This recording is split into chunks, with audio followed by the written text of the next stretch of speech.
זה החלק הרביעי. הגענו לשלב הביוגרפיה וההיסטוריה. ביור המושגים. כן. זה מקליט? אז אני אסביר.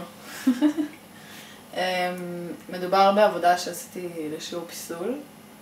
היינו צריכים לקחת חפץ ולהגדיל ממנו חלק קטן. לקחתי נעל, שזה החלק העליון שלה, שזה נעל שדומה מאוד לנעל צבאית.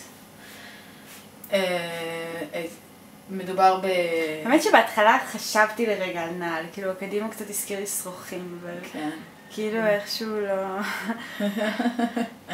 כי זה בדיוק הצבע, והאמריקאים נותנים לזה מקום אחר לגמרי. כן.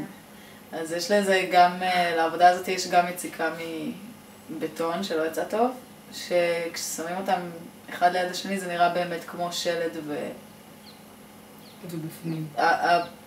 הבפנים של השלד והשרירים, כי זה נראה ממש יקס כזה.